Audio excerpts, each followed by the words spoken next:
Jack Roush's racing career began over 50 years ago, as at that time he was drag racing simply on the streets of Detroit. From there, he's raced in every different series, and when he got into NASCAR, he kind of just fell into it. And over the course of the next 30 minutes, we're going to find out how all this took place and all the great celebrities and all the great drivers that he's had contact with.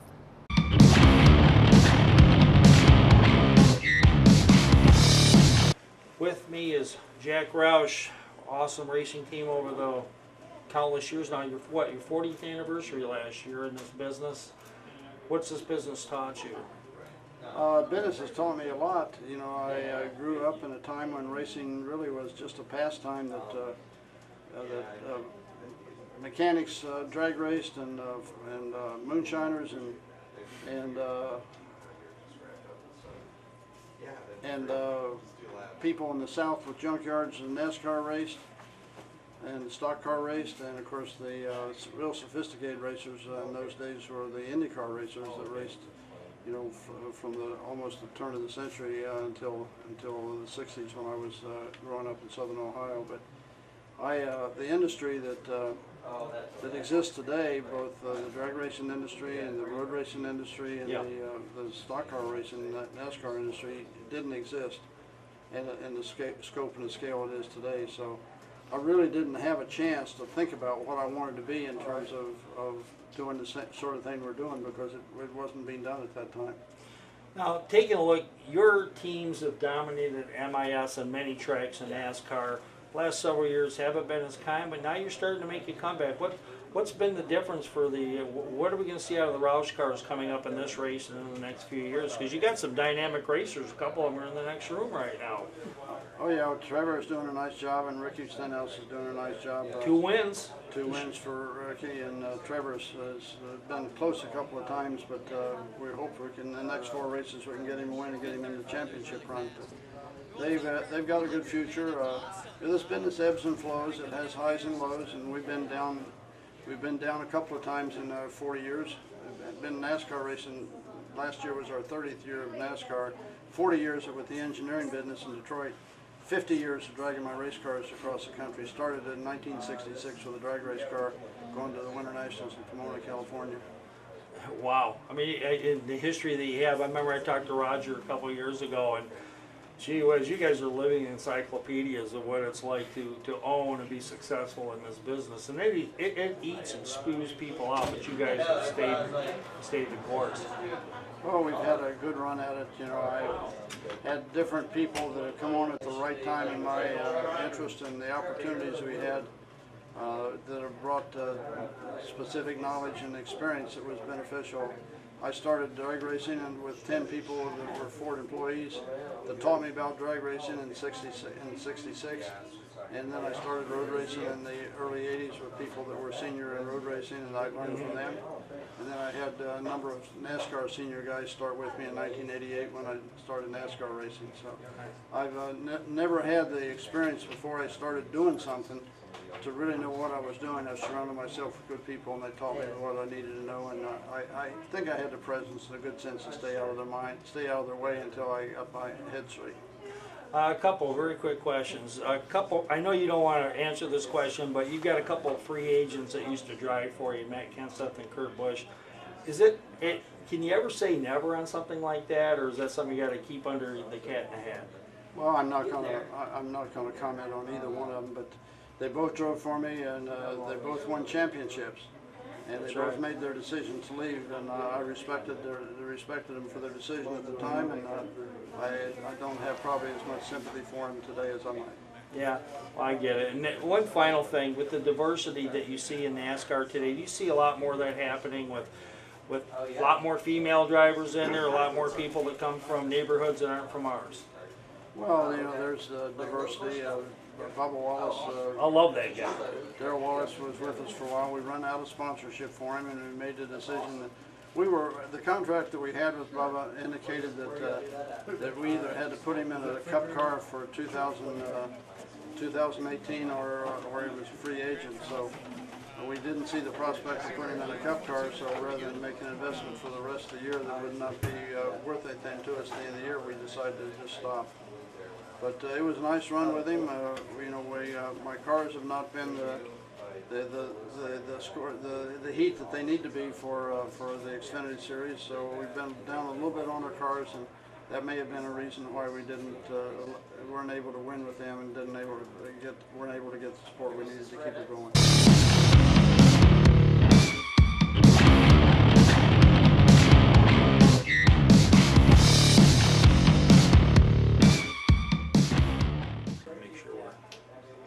You're on. With me is Ricky Stenhouse Jr., two-time winner on NASCAR this year. I tell you what, it's hard for guys to break through with that first win, but once you do, you catch lightning in a bottle. What did the confidence of your first win do for you to win the second, and hopefully a lot more? Yeah, obviously winning at Talladega was super cool, close to my home state of Mississippi, and I had a lot of friends and family there. And then after we won that one, when we got put in a position to win Daytona, me and my spotter had the confidence that we could get it done.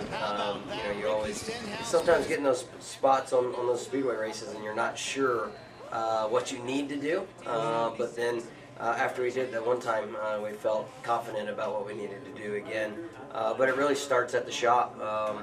Jimmy Finning, a longtime crew chief here at Roush Racing, Roush Fenway Racing, he's in charge of our speedway program, and he built us some really fast cars, and we qualified on the pole and won at Talladega, and then they let me keep that car, and so they built a new one for Daytona. Now, is that car out there, or where's that car at? I don't have it yet, so we'll see. I told Jack I was going to keep it, though, so I plan on it being at my house. Well, he's on the other side, but he's eating, so he may not be able to Yeah. do all that. Talladega, Daytona, you driving out the seat of your pants. I mean, you must have a 1% fear getting in those races when those guys are that close to you, that close to the wall, or you just put that totally on your mind. Because when you explain to NASCAR, to people about NASCAR drivers, you go, they're driving at such a speed, they're so close to the wall, the skill they have, for this and that. I says, you got to layer just how talented you got to be to drive. But what is it like for you? What was it like, at Talladega? Talladega is, and Daytona is the same.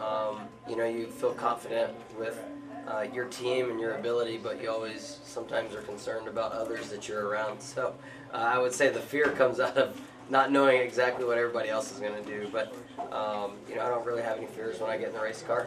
You couldn't do it. If you want to go fast, you can't have any fears. So I've been doing this for a long time, getting in race cars and go-karts since I was 6 years old. So it's something I love to do. Now, taking a look at your future, your spot in the chase is secure. And actually, they're not calling it the chase this year. Playoffs. They're calling it the playoffs. You like that better? I don't know. I get confused every time, so I know. I just go with it. Well, NASCAR can change literally every race on what they're doing, but we won't go there.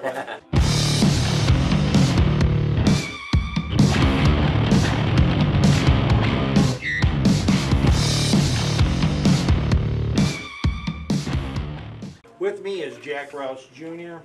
What an awesome event that you're running this year. Why are you guys doing this? Well, we love this stuff just like you do.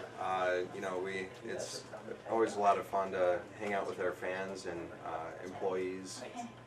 It's just a lot of fun. Well, taking a look at so many memories over the years between the winners, the NASCAR championship, and so on and so forth. NASCAR's done a lot of changes in the last few years.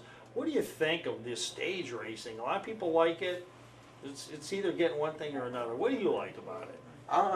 Personally, I find it very interesting, and I think it keeps the intensity of the racing up. Breaks it up so it doesn't just turn into. One thing that's never fun for a fan in racing is when there's a procession of cars. If you get the faster cars pulling out front, and there's not much interaction between the cars fighting for position. I think it's just a really good way to not just pace the race and give the guys a little bit of a breather, but also to bring them back together and just keep it intense. Now, 10, 15 years ago, you guys were the team to beat at MIS, and it kind of went away from you. What is Roush Racing doing to get that back? Tons of little things. I'm probably not the right White person flag to speak waves, about it. 1 I lap actually to go, work at our, sponsored by Credit Roush One Bank. Performance Division, which is our aftermarket parts. But I know, the NASCAR racing that we do is we really changed a lot. It's become very much tighter in terms of the rules. I think in the past, where we excelled, it was with ingenuity and innovation, looking at performance in new ways. And that's a little bit tougher right now, but at the same time, I always thought it'd be kind of neat if for a couple races in the chase, it'd be kind of a format of you ain't cheating, you ain't trying format, where you could maybe do some things with some of the parts just for a couple of those races, and let somebody choose those. But I thought it'd be kind of cool where maybe they were doing something just to get some interest back and all that. Right. Well, I think in some ways, you always want to push the limits, but you don't want to do it so much that you get caught or get in trouble for it. Yeah. And now you really can't get away with much or anything. Yeah, I know that they were talking in the old days when some of the old drivers would actually have BBs in the roll cages and they'd release them on the track so they'd get more gas in the car. Those days are long, long gone in racing. Right. Yeah. I'm sure there's many little tricks like that. Some you've heard of and some you haven't. But yeah. Oh, I'm sure that there'd be outside. I don't know. It's like the magician releasing those tricks. I don't even know if I ever want to know that, but just get the legend to keep it going.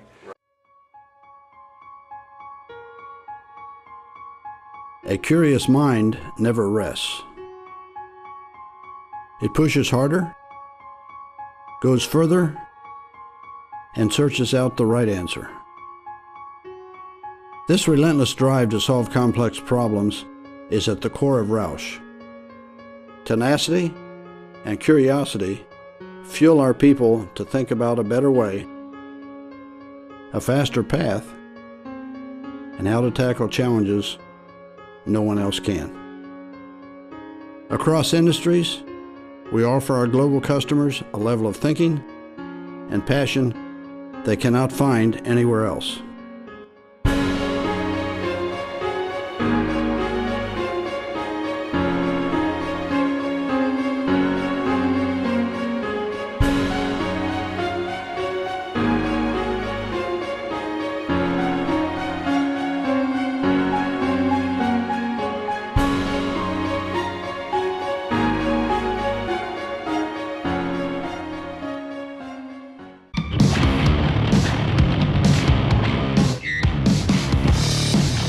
With me, NASCAR Major Champion, Daytona 500, Trevor Bain. Trevor, I tell you, you're this year. I think you've seen a lot of promise in some of your races. You're finishing. You're driving every week now, and you're driving very, very well up there. What's been the key to your success in 2017? Well, it's just an organizational change here at Roush Fenway Racing. We're putting better cars on the racetrack, and that allows me to do my job better. I feel like we started the season focused and we're getting results. And the summer months we haven't gotten the results that we want, but we've been fast. We just have had unfortunate circumstances that have cost us some good finishes. Yeah. Indy comes to mind where we had a shot to win it. The caution didn't come out with 10 to go, and it did. And Watkins Glen, we had a brake issue, but the car was really fast in the race. Yeah, you guys looked real good in that race until you hit that spot. Yeah, so we've had fast cars. We just need to get back to where we were at the beginning of the season. Finish in the top 15 every week. That was a good, good place to be. It's not where we want to be. We want to be winning in the top 5 every race, but if you can knock out top 15s consecutively, those turn into top 10s, just turn into top 5s, and that's what we want to do. I would think the way that the Roush cars run at MIS, you must have this race penciled in as a race that you could possibly pull something out. This isn't. Lately, it hasn't been our strong suit, honestly. I think, Bristol and some of those tracks come to mind first. The new repave at Texas, we were fast at.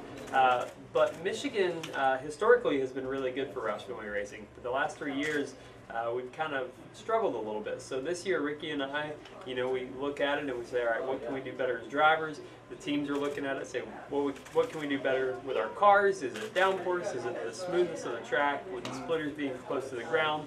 What can we do to make our cars better at Michigan? Because this is homecoming for Jack. This is where we want to run well for Ford, for Jack, and everybody, all of his Roush Fenway employees or Roush Performance employees.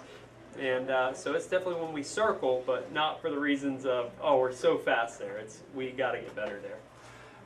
And taking a look at what do you see you doing in the next year in NASCAR? What are some goals that you have and that you've been achieving and want to keep achieving, so that you're running up there top 10 most races? And that's it. I mean, we just want to keep progressing. We saw at the beginning of the year we finished 12th, 13th every week. And we've got to learn to maintain that through the summer, not hit a little slump. I feel like people kind of catch up the last half of the season, and as an organization, that's something we say is our weakness. We start out the season really good, and as people make gains, we've got to keep up, if not get ahead. And so over the next year or two, I'd like to see us do that as a group. Personally, for me, I mean, making the chase, running top 10, that's what I want to do as a driver. All right. Trevor, can't thank you enough for coming on out here. It's awesome. It's always nice watching you. You drive obviously a very fast car out there.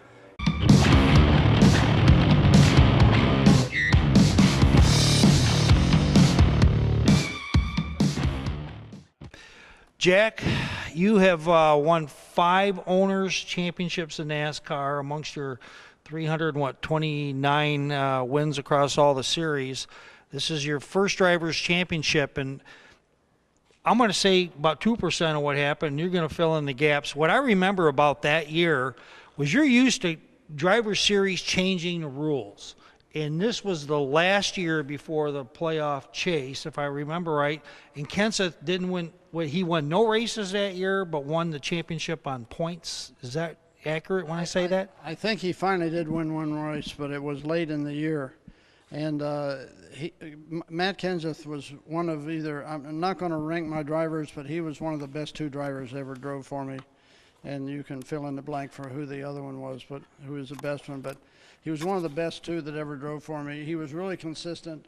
If he was driving your car in practice, and he would finish following the crew chief's advice on what to try in the car, and they would finish consulting with one another on what the problems were they faced. If he would say, if the crew chief had said, okay, I'm out of ideas, do you have anything, Matt? If he says no, he says, if I'm good to go with the car, and it's in practice early, they could cancel Christmas. That he would have a dominant car that day. And but he was Mr. Consistency. He didn't take great chances. He didn't win as many races as he could have, but he always finished well. And so in 2003, he kind of broke NASCAR's heart from not winning a dominant number of races, but winning the points handily. In fact, he had such a big points lead that I tried some really outlandish things that had low probability of success, and broke an engine at the Homestead race in the final because we'd already won. We'd secured a championship on the West Coast run. I think it was Phoenix that preceded that. But this was 2003 was the first championship that we won in Winston Cup, and it was Matt's obviously first championship. He'd won his only one. His only one today. His only one, but he'd won a championship and he'd won a rookie championship in Busch Grand National before that. I don't recall if he won I don't think he won a Busch or a nationwide championship or Xfinity championship. I don't think he'd won one of those, but he did win the rookie championship, and I remember that because Dale Jr. was competing with him as a rookie the same year when they came in. But anyway, Matt did a real consistent job, and this was the last year that the other competition that was going on behind the scenes is for parity and supremacy among Ford engine builders.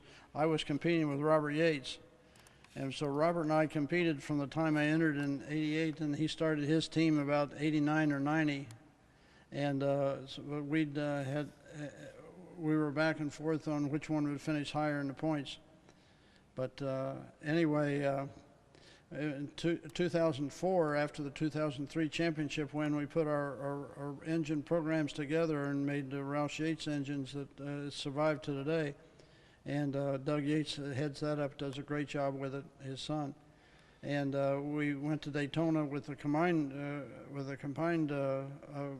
combination. He qualified. Greg Biffle qualified first in my car with the same engine that he had in his car. He qualified second, and I don't remember how we finished that race. Neither one of us won, but our engine partnership has been one of the best partnerships I've had in my racing career.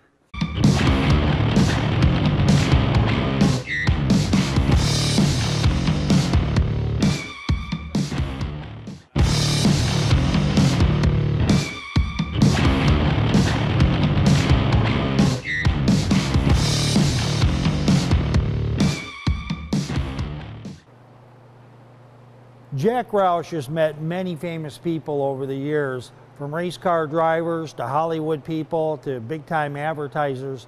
And in this next segment, I tried to hold him to one-word answers on what he thought about various people. Let's find out if Jack can stick to that. Jack, you've had a lot of great success. You've been a mentor to a lot of people. A lot of people have mentored and partnered with you, and just kind of wanted to get one or two words on different people. I know I can't hit everybody, but we'll do what we can. Wayne Gap. He was senior to me in driving experience and in knowledge of the engines, Boss 429 engines we raced. His was a good partnership, and we had success together. Willie T. Ribbs. He wanted to fight too much.